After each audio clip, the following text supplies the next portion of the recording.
It's just all about love and life and living in freedom. That's what it's all about for me now.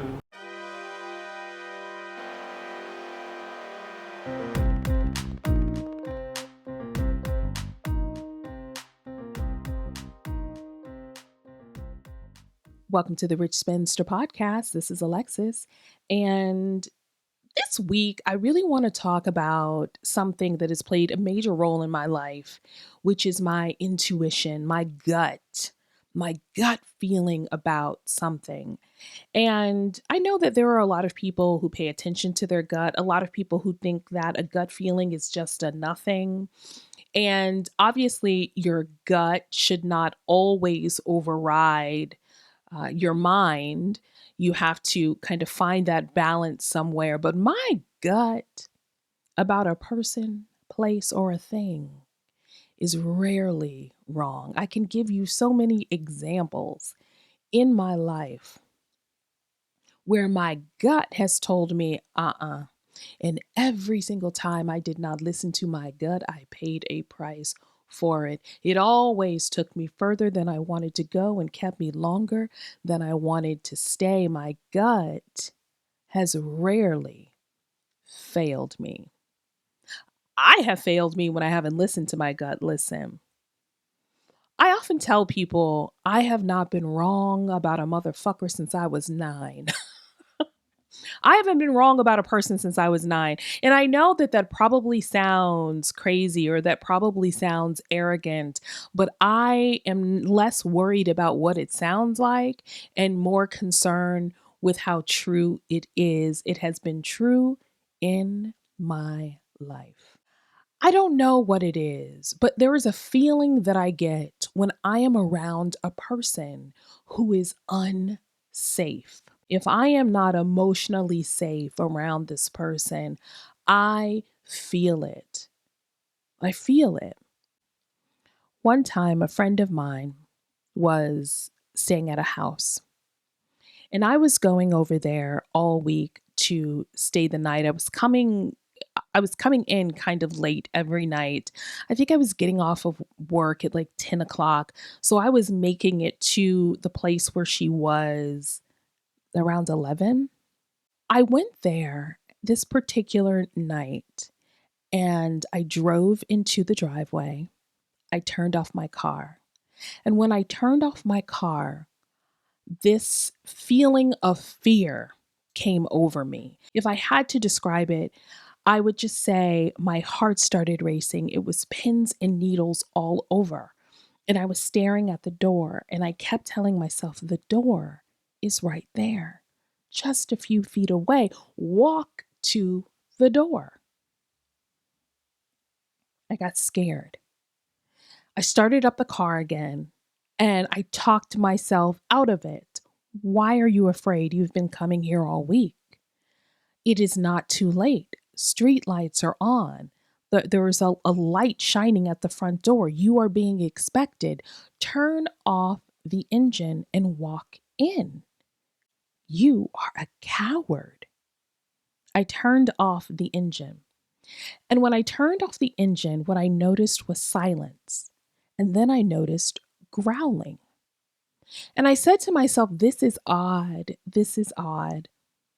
That dog, that dog next door, I hear him barking every night. I've heard him bark when I've come in. Why is he growling tonight? I don't understand why the dog is growling. I immediately got freaked out again. I turned on the car, I locked the door, and I was just there. And then I said, fuck it. I'm going to turn this off, grab my purse, walk in the house, and that's going to be what it is. Well, I got out of the car. I locked the door. I had my purse on me. And when I did, a man jumped out and he said, "You're coming with me." And I started laughing. I said, "You are out of your goddamn mind. I'm not going anywhere with you." It was such a traumatic event. Obviously, I'm fine. Obviously, I was fine. The man eventually got spooked and ran off, and they could not find him.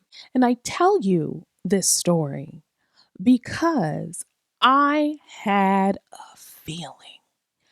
I had a feeling something was wrong. I had a feeling that I was not safe. I had a feeling that I needed to trust myself and get out of harm's way.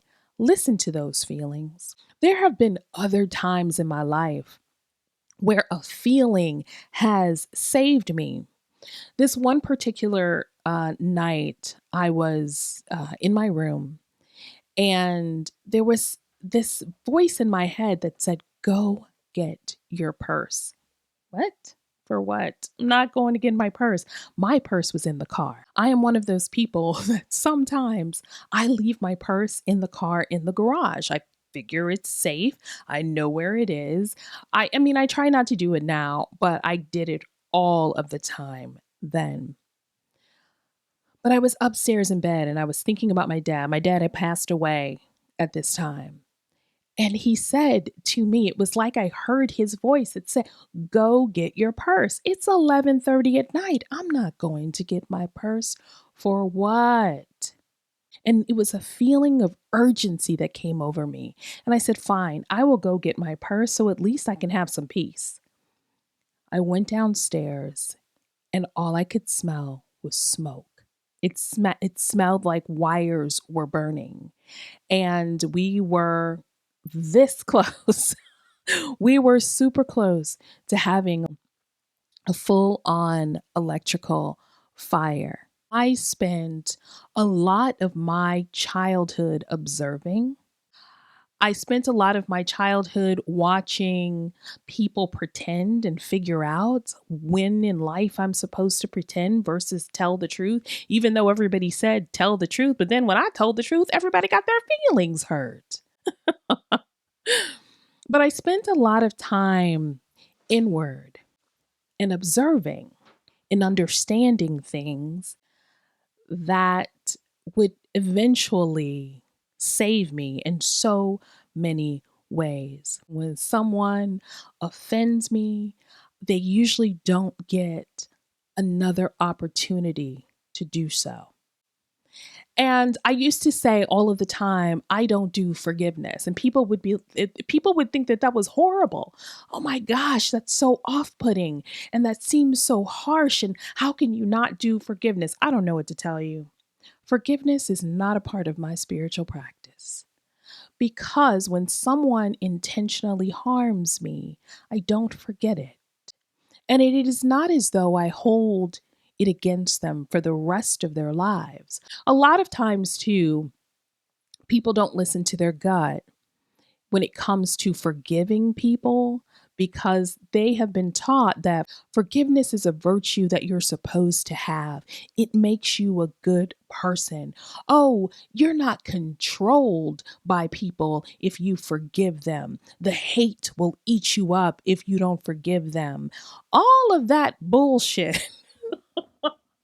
I don't understand it. Forgiveness is not a part of my spiritual practice, nor am I trying to incorporate it into my daily walk. If someone offends and it's an egregious offense, then I can let the offense stand and walk away knowing that it's not safe for me over there. Yeah, we make mistakes as human beings, and I'm not talking about small mistakes. I'm talking about when someone intentionally harms. If I am intentionally harmed, the response to that is for me to get out of harm's way. You can make a mistake and harm someone, and you can change. I definitely believe in the power of redemption, but I also believe that you're not going to practice on me. The reason I practice that and live that is because I understand the consequences for me when I don't. Handle me with care because I am going to handle you with care. But what I'm not going to do is allow you to practice being a better person on me. I know people who have had conversations with, and they've been like, I forgive people because that's what Jesus told me to do. Jesus didn't tell me to do that. I don't know the conversations y'all are having, but not once, not one time has Jesus ever come to me and said, Alexis, forgive this person. And let's also talk about forgiveness for a second in a real way. To me, forgiveness does not mean that I am to give you a pass. I am to give you this pass, and so you can have access to me still. And I'm trusting you still and hoping, based on your apology, that you will not harm me again. I don't do that because for me, forgiveness is closure. And so closure looks different for all of us. Closure for me often looks like closing the door and never look back. You see, when I put a person or a place or a situation to rest, I don't disturb the bones. And then I move on, often through a period of grieving. But once I am done grieving, I feel no obligation, no pull to go back to that same place where we were before. What did I learn in this situation? I look at situations in my life where I have been hurt. And it is easy for me to point the finger at someone else. But before I start digging in there, I try to look at the ways in which I betrayed myself. How can I prevent this from happening? And there are some situations where you cannot. But at the end of it, before you start talking forgiveness and what they can do to mend a relationship, I like to look at myself and say, what can I do to mend this relationship with myself so I am not vulnerable to this sort of thing ever again? Once the issue is resolved, I'm moving forward. If I am moving forward and I am the same, feel sure that I will have to relive this same shit over again. And I'm not trying to do that. I'm going to tell you, anytime that I have not adhered to that for myself, I've always regretted it. Fortunately, I have not made those mistakes a lot. And surely I have not made those mistakes a lot the older that I get because I have such a strong relationship with myself. But sometimes I forget. Sometimes I try to compromise my way out of what I know to be true. And I'm just going to say it. I do have a special talent for telling if somebody ain't shit. I knew. Listen, as I said many times, I was raised with my maternal grandparents, but we really had no relationship with our biological mother ever growing up. Like we saw her every now and then, but our biological father, he tried a little bit. Like we would be with him sometimes during the summer. He had a relationship with a woman who he ended up marrying. And I remember when she became his wife, he called us and said, we're like, what did you do 4th of July? And he said, oh, we got married. And I was just like, okay, that was a week ago. Or just finding out. But that woman did not like me as a child. And I think it was because she had her own girl children, or maybe that she was just insecure, one of those women who, married a man and didn't want him to have children. I don't know what her reason was, don't really care. But she was mean to me as a child.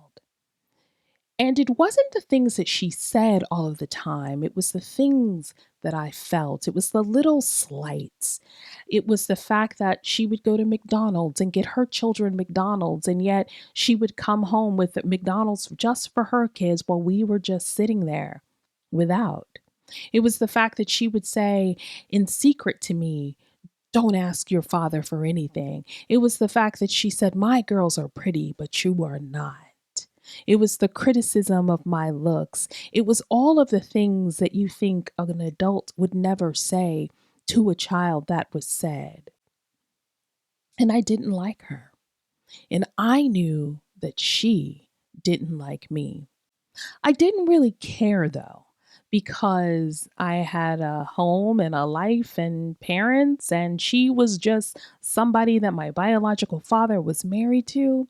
But I understood that I had to make a decision Was I going to keep going there to visit for the summers just to prove that I could, just to prove a point, just to be with my biological father?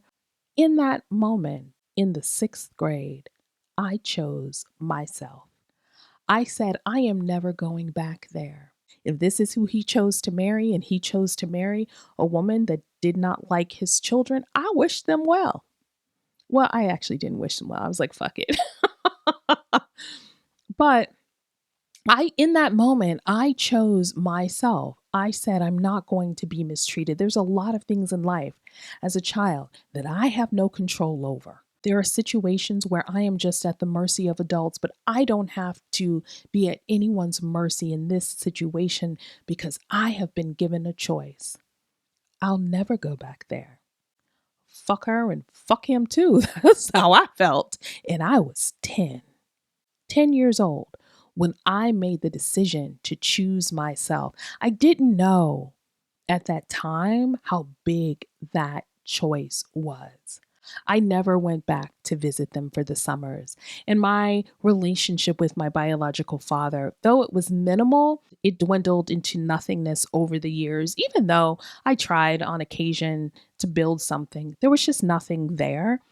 And I was okay with there being no real relationship there. That's a lot for a child to have to figure out on her own, but I am so thankful that I did. I have never regretted that decision.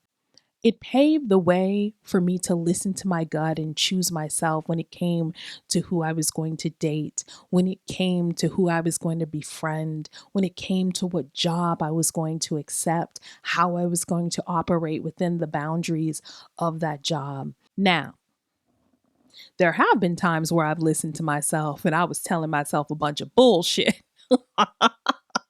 That has happened too. But when I was alone, when I was quiet, when I had time to reflect, never have I regretted following my gut. I really had to rely on my gut from a very early age.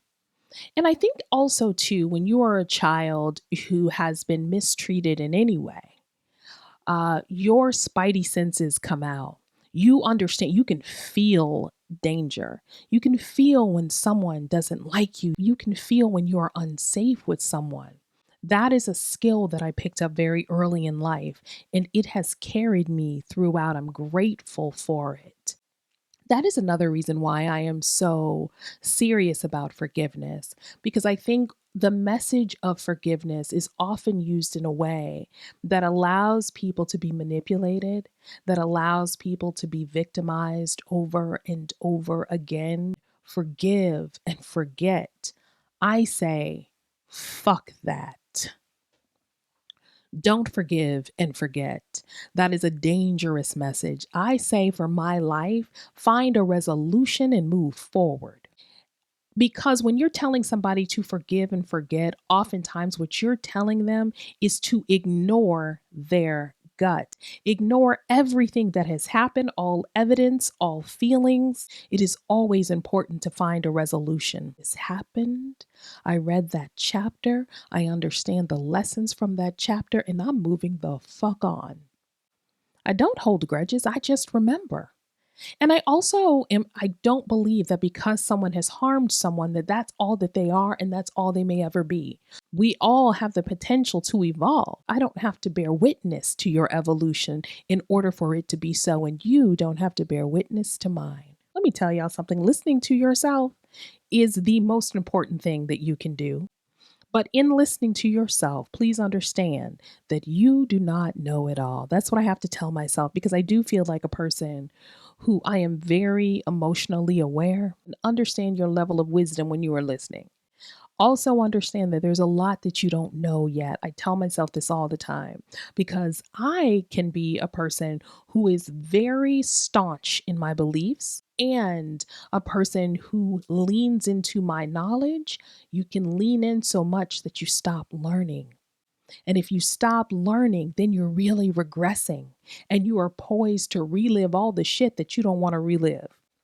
as life is unfolding more and more, my gut feels more important because there is always bullshit coming at us, whether that bullshit is on social media. You ever look at a video and you think to yourself, lady, do you not see what's coming? Is your gut not telling you what's going to happen in exactly 32 seconds?